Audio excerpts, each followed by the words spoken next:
Battle TV pamoja na Top Zilo. Leo ni wakati mwingine tena tunakutana na Shehe Shafi, tuzungumze naye. Kubwa zaidi, wapo wengi ambao wanatamani kupata darasa kuhusiana na mambo ya ndoa. Kuna mengi yanazungumzwa kuhusiana na ndoa mbalimbali ya kwamba huwa hazidumu kwa vijana, lakini pia wapo ambao wanahitaji kuingia kwenye ndoa. Juzi kati tumeona ndoa ya moja kati ya mtu maarufu Tanzania ambaye sasa hivi pia anazungumzwa sana humo kwenye hizo ndoa ambazo zina mashaka. Naye Shehe Shafi tuzungumze naye. Nadhani utaokota chochote kitu hapa, kijana ambaye unatarajia kuingia kwenye ndoa ama unatamani kuingia kwenye ndoa, lakini hata wewe ambaye upo kwenye ndoa, ufanye nini ili mradi kuweza kuishi vizuri na mwenza wako kwenye ndoa. Bwana Shehe, asalamu alaykum. Wa salamu wa rahmatullahi wa barakatuh. Habari bwana? Safi. Ni wakati mwingine tena. Karibu sana. Siku mbili tu tulitoka kwako, tumerudi tena. Ndio watu wanatakiwa wasome, kusoma kila siku. Watu waje kila siku tusome ili vijana na sio vijana, watu wote kwa jumla waweze kupata darasa nini cha kufanya ili tukaishi vizuri tunapokwenda. Kwa hiyo darasa ni muhimu sana kufanyika. Kila siku inawezekana darasa zifanyike, leo tuwasikilize. Unajua jamii sasa haisomi, inapenda kusikiliza ndo kusoma kwao. Kile kukaa chini kufunua vitabu kusoma hawana time hiyo sasa. Ila muda wa kuingia TikTok mitandaoni kufanyaje? Wanao muda, basi na sisi tuwapige huko wanapopata kawao. Hivi mnavyofanya mnafanya jambo kubwa sana. Jamii inaelimika na kuelimika kwa sababu mfumo umegeuka. Si zamani tulikuwa tunakaa chini tunasoma darasani. Hamna ya mambo ya TikTok nini, hamna mahala pa kusoma. Kwa hiyo lazima upige goti chini kwa mashehe ukasome. Sasa hivi elimu imekuwa kubwa. Kama hivi Battle TV, sijui nini mnafanya hivi mkitupia, watu wanapata burudani, wanasoma vizuri kabisa, wanaelimika. Hilo darasa lipo. Tumekuja kwao. Asante, karibuni. Okay. Ndoa ni nini kwenye imani? Ndoa ina herufi 3, sio? Kwa maana ndoa. Ukitoa herufi moja unapata doa. Si ndio hivyo? Kwa ile ndoa ukikosa herufi ya mwanzo tu unapata doa. Kwa hiyo ukitoa ndoa unapata doa. Ukitoa ile A ya mwanzo unapata doa. Imeingia doa. Ya doa. Umeona? Make ndoa ukitoa herufi moja unapata doa. Ndoa ni kitu muhimu sana katika maisha ya mwanadamu. Hususan kwetu sisi Waislamu, ndoa ni ukamilisho wa nusu ya dini. Yaani mtu akioa anakwenda kukamilisha nusu ya dini, anatafuta ibada nyingine apate dini kamili. Na ibada ya mtu aliyeoa inamshinda ibada ya mtu asiyeoa. Ibada ya mtu aliyeoa ni bora, inamshinda ibada ya mtu asiyeoa. Kivipi? Tuanzie hapa Shehe. Ukioa una fadhila kubwa za ibada zako kuliko yule asiyeoa. Na ndoa chengine ni kifuniko cha machafu. Nikisema kifuniko cha machafu, hakuna dhambi inayotutesa na kututawala sana kama dhambi ya matamanio. Umenipata? Bani Israeli waligharikishwa au Mungu aliwapiga vita. Sehemu kubwa sana ilikuwa ni dhambi ya utupu. Ni dhambi kubwa sana. Matamanio ndiyo dhambi ambayo inayotufanya twende mahala pabaya. Kwa nini? Leo utapowakusanya vijana hata 30, 40, 50 hawajaoa, waambie mnajua mwanamke yukoje, watakusimulia from A to Z. Haunaongopa, watakusimulia kabisa, lakini hawajaoa. Kwa maana matamanio ni kitu kibaya sana ambacho kinatuangamiza sana wanadamu kwenye matamanio. Na matamanio lazima, kutamani lazima. Umenipata? Kutamani lazima. Kutamani mwanamke lazima. Hata kama iwe dini imekushika kiasi gani, huwezi kuishi bila kutamani mwanamke. Umenipata hapo ninavyosema hivyo? Na ili nasema kifua kipana na kinywa kipana, hakuna mwanadamu asiyekuwa na matamanio. Kila mwanadamu sharti awe na matamanio. Ndiyo kanuni ya maumbile yetu yalivyokuwa na matamanio. Mungu aliumba malaika wana akili tu, hawana matamanio. Ndio maana malaika hatamani kununua gari, hatamani kujenga nyumba, hatamani kujenga gorofa, hatamani kampuni, sio kazi zao wala hawana matamanio. Kisha Mungu akaumba wanyama wana matamanio tu, hawana akili. Mnyama, kanuni na desturi ya mnyama ni kuwa na matamanio ila hana akili. Na ndio maana unamkuta mama anaingiliwa na mtoto wake, dada ataingiliwa na baba yake, wenyewe kwa wenyewe wanafanya mtendo wa kujamiana, kuingiliana wenyewe kwa wenyewe. Mnaweza kuwa msibani, mna huzuni, baba yenu amefariki, lakini mkakuta wanyama wanakuja kufanya starehe za mapenzi yao mbele yenu pale, wala hawajali kwamba kuna jambo ambalo limejitokeza. Wao hawajali hilo. Kwa nini sasa? Kwa sababu Mungu alivyowaumba, amewaumba wao hawana akili, wana matamanio tu basi, hawana akili katika na mambo yao. Lakini Mungu akaumba mwanadamu na jini na jini, wao wana akili na matamanio. Wao wana vyovyote vyote, akili na matamanio. Umeelewa? Akili itamfanya yasimpelekeshe matamanio yake. Mwanadamu anayepelekeshwa na matamanio yake, manake anakuwa akili imeshindwa kufanya kazi kwake. Ndio maana sometimes wanafananishwa kama na mnyama vile, kwa vile kutokuwa na nini, na akili. Kwa hiyo Mungu alipowaekea viumbe hawa akili na matamanio, akataka akili izidi matamanio, lakini sharti utamani. Umeelewa? Kutamani kwa sababu ndio kanuni yako ya maumbile. Mwanadamu asiyetamani amekuwa mapungufu katika ubinadamu wake, kwa sababu kanuni yetu ni kutamani. Kwa hiyo kimwona mtu anakuambia mimi na wanawake tofauti, huyu ana shida. Kwa nini? Ya matamanio, hajatimia kwenye ubinadamu wake. Huwezi kuwa wewe na wanawake wawili tofauti, kwa sababu sisi tumeambiwa kutamani ndio maumbile yetu yalivyo. Matamanio ni dhambi? Kutamani sio dhambi, ila kutenda kile unachokitamani ndio dhambi. Sisi kwenye Uislamu, kwenye Biblia kuna tatizo kidogo. Yesu anasema anayemtamani mwanamke akipita ukamtamani, sio kwa kuzini naye. Ukimtamani umekwisha kufanyaje? Kuzini naye. Kwa nini Yesu alisema maneno? Alisema maneno ya falsafa sana. Alikuwa anazuia kwa sababu tendo la kuendea zinaa ni kule kutamani. Kwa hiyo akawa anajaribu kuweka ngome watu wajizuilie sana na matamanio ili wasifikire. Mwana falsafa mkubwa sana yule bwana zungumza. Lakini jambo ambalo kutamani, mwanadamu lazima utamani. Ndio sisi katika Qur'ani Mungu anasema zuyina linasi hubbu shahawati minan nisa, tumewapambia wanaume kuwa na matamanio kwa wanawake.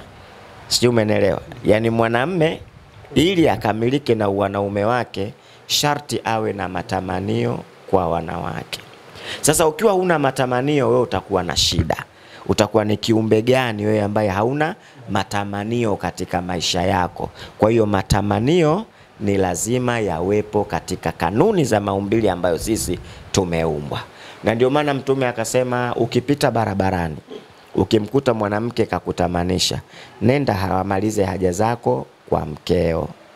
Umesikia kauli ya Mtume? Umepita barabarani umekuta mwanamke kakutamanisha, basi nenda kamalize haja zako kwa nani? Kwa mkeo. Swala kutamani liko pale pale, sio? Simona umemtamani yule, lakini kutamani kwako usifanye lile jambo, nenda kamalize kwa nani?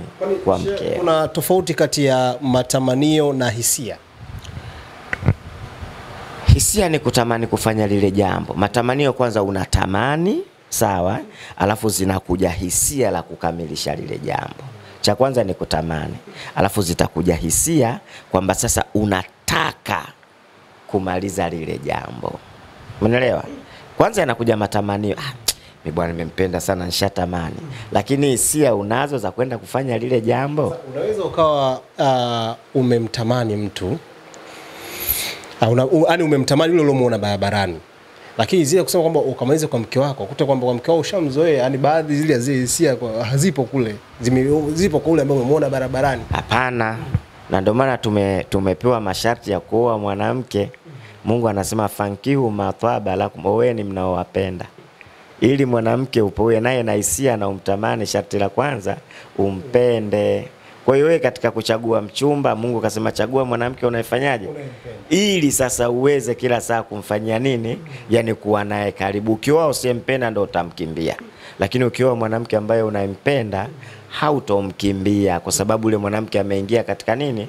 Katika nafsi yako.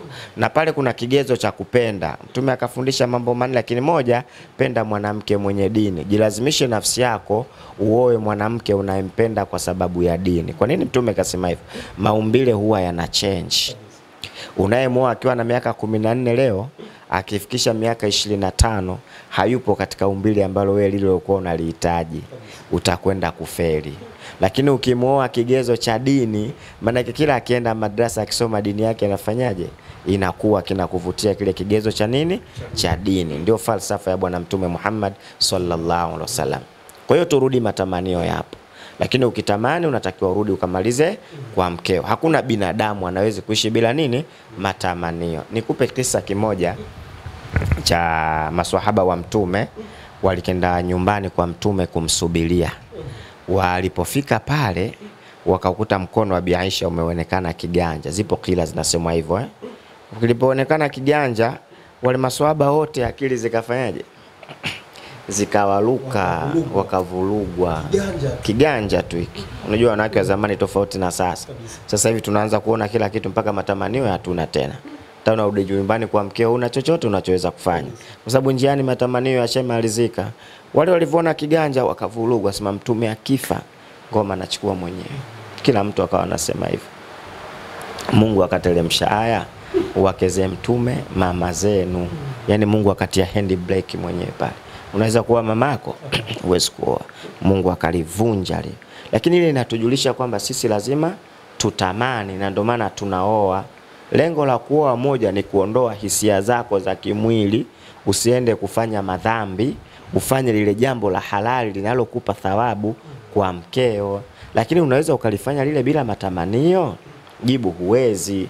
Kwa hiyo sharti la kwanza utamani, hisia zijengeke, alafu ndio ukafanya lile jambo. Na ndio maana Mungu akatuumba na matamanio ya nafsi zetu. Tunayo matamanio katika kuwapenda wanawake, kuwatamani wanawake. Na hiyo ndio dhambi kubwa ambayo tutakayoipata ya zinaa. Unajua ndio dhambi ambayo iliyoshamili sana. Ndio maana unakuta hata wasanii hawajaoa lakini wana wanawake.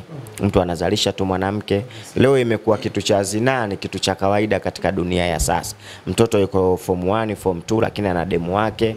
Msichana yuko form 1, form 2 ana mwanaume wake, ana boyfriend, ana girlfriend. Yaani kimekuwa kitu cha zinaa, ni kitu cha kawaida sana. Ndio maana Mungu alikikataza sana ili jambo la zinaa. Akataka watu tuingie katika ndoa. Na ndio maana ndoa imewekwa kuwa ni nusu ya dini. Yaani Mungu analikataza lile la zinaa, wewe uingie kwamba kumbe nikioa mimi nafikisha nusu ya nini? Ya dini. Ndio jambo kubwa ambalo limewekwa. Sasa utatafuta mengine ukamilishe dini. Kwa hiyo unaoa kwanza hisia zako ziondoke. Lakini cha pili, cha kwanza unaoa kutokana na dini, cha pili unaondoka hisia zako za kimwili, usizipeleke mahala pengine, upeleke mahala ambapo Mungu anapohitaji. Okay. Hili swala la vijana, kuna baadhi ya vijana wanaoa wanakuambia sasa imekuwa kama ndoa sasa ya mkataba. Mtu unaoa baada ya mwaka mmoja, miezi 6 ndoa inavunjika. Mtu unaoa kabla mwezi mtukufu wa Ramadhani, mwezi mtukufu wa Ramadhani ukiisha ndoa inavunjika. Hizi ndoa tuziingize wapi na tunazungumziaje kwenye imani? Kwanza katika kitu ambacho kinafanywa na hata wahuni, wanafanya ibada ni kwenye ndoa. Wanafanya ibada kubwa sana, hata masela. Yani mtu yote akitaka kuoa akiwa Muislamu anakamilisha zile taratibu za kuoa. Akitaka kuoa atalipa mahari, atamtafuta shehe, watakwenda wataozeshwa na baba yule mtoto. Yani kitendo ambacho kinafanyika dini kabisa wanafanya. Lakini huyu anayekwenda kuoa mtazamo wake dini, mtazamo wake nini? Hii ndio shida. Mimi naweza kuoa kwa kuangalia nataka nifikishe nusu ya dini kwa sababu Mungu kasema na kutoa matamanio yangu ya kimwili. Huyu anaenda kuoa yeye anasemaje? Anatazama dini au anatazama kutoa matamanio yake ya kimwili? Hilo ndio shida sasa. Sasa huyu anaonekana kuoa kwake ni kuondoa hisia zake za kimwili kwa yule mwanamke. Kwa hiyo hayupo katika dini. Kwa hiyo hata maisha yao ya ndani wanayoyaishi hawaishi katika maisha ya dini, wanaishi katika maisha ambayo ni kule kuondoa matamanio katika nafsi zao. Kwa nini hawaishi maisha ya dini? unapokuwa na mwanamke ukaishi naye katika maisha ya dini, dini ndiyo itakayomkataza kwamba hiki unachokifanya sio sawa, hiki unachokifanya sio sawa, kwa sababu mmeingia katika mfumo wa dini. Mambo yenu yatakuwa ni kuamrishana dini. Kwani mtume hili kasemaje? Kwani Mungu hili kasemaje? Kwani hili likoje? Mkiishi kwenye mifumo ya dini, pale mtaishi nasaha, kila mmoja zitampata na atanyoka. Lakini wewe umeoa hukuangalia dini, mtu unamuuliza kwa nini umeoa, hajui hata kwamba mimi nimeoa kwa sababu nifikishe nusu ya dini. Hajui hilo, maskini ya Mungu. Mtu anajua bora kaoa. Kaoa kwa ajili ya mke wake, afanye matamanio yake yaishi, hataki kwenda kuzini nje. Lakini ili kikomo cha dini hapa, hajui kwamba ukioa una nusu ya dini. Yeye hilo kwake afanyaje? Afahamu. Sasa huyu anapoingia kwenye ndoa inakuwa shida, ndoa yake unakuwa ni mtihani, kwa sababu yeye shida yake matamanio, shida yake sio dini. Ukienda kwenye matamanio, maana yake ndoa itayumba, kwa sababu nasaha hakuna, si kwa mwanamke wala si kwa mwanamme. Sawa bwana? Mwanamme ana mambo yake na mwanamke ana mambo yake katika ndoa. Labda mimi nikwambie kitu ambacho watu wanakipinga, lakini ndio ukweli ulivyo. Uislamu unamthamini sana mwanamke. Mwanamke ni lulu katika Uislamu. Mwanamke ni dhahabu katika Uislamu. Mwanamke unapokwenda kumuoa, sawa, umeenda kuoa kwa sababu umetoa mahali upate pahali. Hana kazi nyingine ambayo anayokuja kuifanya kwako isipokuwa ile kazi mliyokubaliana, ambayo umetoa pesa ambayo yeye anahitaji, wewe unahitaji hiyo kazi akakufanyie. Asante sana. Kazi ya mwanamke katika ndoa ni kukustarehesha wewe mwanamme. Yaani kukupa raha wewe mwanamme, kukupa pumziko wewe mwanamme. Hakuna kazi nyingine isipokuwa ndio kazi kuu ambayo wewe umekenda kuwa. Kwa sababu kama unataka mfanya kazi, katafute house girl. Unaweza ukaoa mwanamke. Unataka kusema kwamba mwanamke ndio vile kama watu wanakuambia kwamba mwanamke ni pambo la nyumba. Yaani hujaoa mfanya kazi, umeoa mke. Kwa hiyo kuna vitu baadhi ambavyo ndani ya nyumba mwanamke hataki kuvifanya. Yaani kisheria hafanyi, ila haijamkataza kufanya.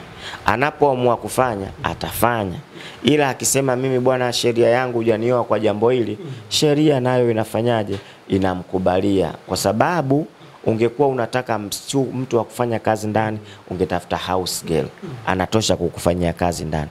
Wanachochanganya watu, wanajua mwanamke ukimuoa, yani wewe umeoa shamba ambalo linakuja kwako kukulimia, kufanyaje, akupeleka shamba, akupeleke shamba, akufanyie jumpeleke. Sio kazi hiyo wanafanya, kwa sababu maisha yamechange sasa. Tumekuwa katika wakati mgumu sana, kiasi ambacho sasa tumetengeneza mwanamume na mwanamke ndio washirikiane katika kufanya nini? Kufanya maisha 50 kwa 50. Lakini kikubwa zaidi kwamba mwanamke ana kazi yake maalum aliyokuja nayo pale kwa ajili ya kukufanya wewe kupata pumziko kwake, kukupa raha, kukustarehesha, kukuondoa mawazo, yani kukupa faraja. Umepata, ndio kazi ya mwanamke ndani ya nyumba, sio kazi nyingine. Na ndio maana kuna watu wanawake zao wakifanya kazi wanawalipa kwa mwezi, kwamba bwana mimi nitakulipa kiasi fulani ambacho kwa ajili ya kazi ambayo ulioifanya. Kwani ukienda kuoa unasema unataka nini? Mke. Usemi unataka house girl. Mke maana yake nini? Mke mwanake wewe aje kukupa pumziko wewe. Na ndio maana unatoa mahali. Bwana mimi namtaka huyo. Sasa sisi leo tumekuwa na kanuni moja mbaya sana ambayo watu wanaoa kitoto cha watu miaka 20, 21, maziwa yamesimama vizuri, anamtamani. Lakini akifika nyumbani anamfanya shamba. Sawa? Mwingine atampeleka Kimazi Nchana huko akalime, mtoto wa watu anaenda analima na jembe mpaka mikono anafuba. Hata ukimwambia Mama Juma nipitishie mkono mgongoni kidogo, kama anakupiga msasa. Hatari sana. Baada ya mwaka mmoja umemchoka, unatafuta chengine. Akija anakuja hivi ile mwaka mmoja, humuelewi yule anakuja au anaenda. Yaani sawa sawa, mbele na nyuma yuko sawa sawa, mjui anakuja au anaenda. Sasa haya makosa tunatesa wanawake kwa jinsia hiyo. Wanawake wanatakiwa watunzwe kwa ajili ya tulizo la kwako wewe ndani ya nyumba, sio kwa ajili ya kumfanyia kwa ndo mfanya kazi hivi. Wanatusaidia kwa sababu hali za maisha zimebadilika kwa sasa. Lakini chengine, unapokwenda kuoa, mtu anayetaka kwenda kuoa anazingatia mahala ambapo anakwenda kuoa. Unazingatia pale unapokwenda kuoa, lazima uzingatie mahala hapa mimi ninapokwenda kuoa ni sahihi, kwa sababu zipo familia ukioa umekwenda kubeba mzigo mzito sana, kwa sababu hauna yule mkeo wa kumkanya. Ukipeleka kesi kule nyumbani kwao, ndo kwanza linarudi kwako wewe. Umeelewa? Unaonekana wewe ndo mkosaji. Tena na maneno, kwani ulimkuta hali hapa? Ulimkuta afanye maneno mabaya kabisa yanatoka. Sasa mahala pa kuoa unatakiwa utazame. Mtume akasema chagueni mahala pa kuweka mbegu zenu, hakika kishipa kinarithi. Yaani wewe ukitaka kuoa, tukatafute mahala mbegu zako zitastawi vizuri. Kwa maana kishipa kinarithi. Kinarithi vipi? Mke uliyemuoa anarithi tabia za wazazi wake. Umeelewa? Wazazi kama watakuwa wabaya hivi, kuna tabia fulani mwanamke atarithi. Na ndio maana hata kusoma kwenye Qur'ani, Maryam wakati ametoka mama yake Yesu, amebeba kitoto chake anarudi, walimfuata wakamwambia laqad ji'ti shay'an faria, umeleta jambo wewe baya. Kwa nini? Ma kana abuki mra'a sawi wa ma kanat ummuki baqiya. Wewe mama yako sio mwasharati, baba yako wala sio mzinifu. Umepata wapi mtoto bila ndoa? Umeona hapo? Yaani baba yako hakuwa hivyo, umejifunza kwa nani?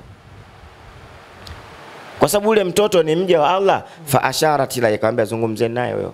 Wasema tutazungumza vipi na mtoto akiwa kitandani mdogo? Mtoto mwenyewe akasema inni abdullah atani alkitaba wa ja'alani nabiyya, mimi ni mja wa Mungu, Mungu kanipa kitabu na amenifanya kuwa mimi mtume, amenifanya mimi kuwa nabii. Kwa hiyo kishipa kinarithi. Sasa wewe unapotaka kwenda kuwa mahala, angalia pale ninapokwenda kuwa, nikipatwa na tatizo nyumbani kwao, mimi na mke wangu tumegombana, watanisaidiaje? Au ndo watakuwa upande wa kule kunikandamiza mimi? Lazima utazame hilo. Lakini la pili nalo, Mtume akasema mali, nasabu, uzuri, lakini akakwambia kwenye dini ndio simama sana. Mwanamke mwenye dini utastaarabika sana. Lakini Mtume akawafuata wale ambao wanataka kuozesha mtoto wao. Akawaambia nyie, akija mtu mtazameni dini na tabia yake ndio mumuozeshe. Wewe mwanamume unatazama dini na tabia. Mwanamke utamtazama dini. Lakini wewe mwanamume dini na tabia. Tabia itaonekana vipi ya haraka haraka? Mwanaume tunajua tu stori zako mtaani. Unafuatiliwa kwenu. Utafuatiliwa tu, washikaji zako wako hivi wako hivi. Kuna leo walimu wa madrasa, watu wanajua dini wapo, lakini wahuni. Wapo wanaojua dini ndio wanaongoza kwa maasi, wanapojua dini washenzi. Sasa huyu ukimpeleka atamrithisha mwanamke tabia mbaya ambazo hakutoka nazo kwao. Sijui umenielewa? Ndicho kinachotokea. Kwa hiyo watu wanapotaka kuoa lazima wazingatie haya, lakini chengine watambue wanaoa kwa sababu gani. Kuna watu wanaoa kwa sababu ya matamanio. Wanaoa kwa sababu ya nini? Ya matamanio. Sisi tunatakiwa tuoe kwa sababu ya matamanio na dini. Matamanio na dini, kwa sababu tunafikisha nusu ya dini katika kuoa. Nimekuuliza hivyo Sheikh Shafii